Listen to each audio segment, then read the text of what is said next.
George Washington. George Washington, a persistent pachyderm, was born in Pope's Creek, Virginia, in 1732. While living in Virginia, which was one of the 13 colonies, George loved to ride horses and play games on his farm. His favorite game was Follow the Leader, and George was always the leader.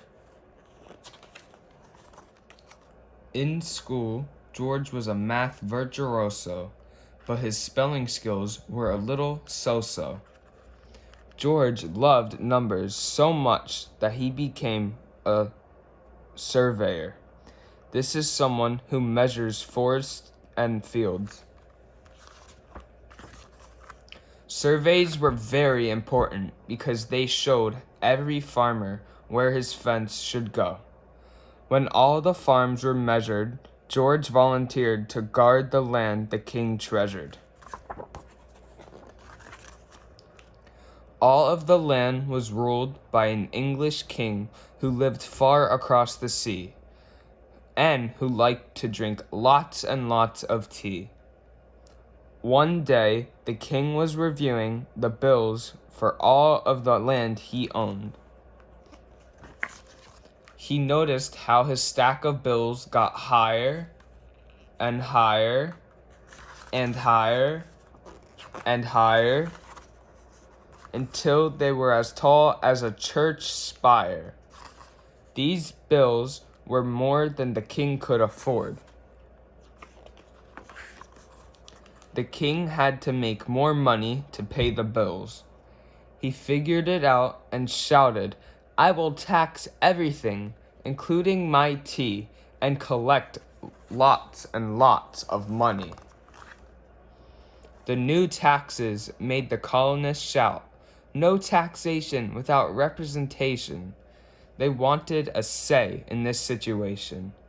So late one night at Boston Harbor, the townspeople created a commotion.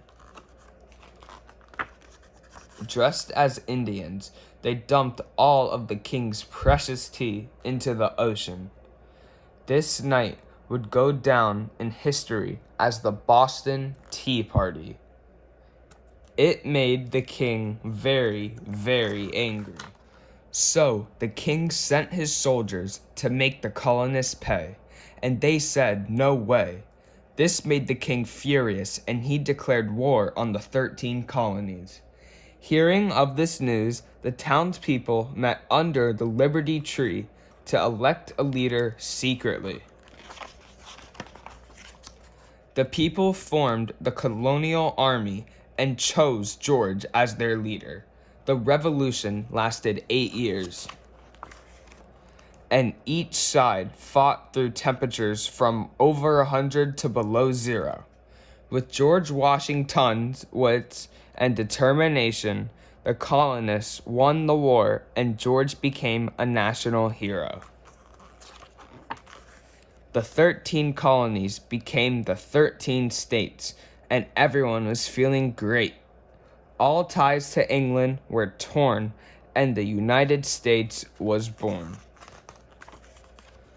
An election would give the people a voice, and the president would be the man of their choice. The people elected George Washington as the first president, and it was a huge event. George Washington was born to lead. He was a general, the first president of the United States, and a father of our country.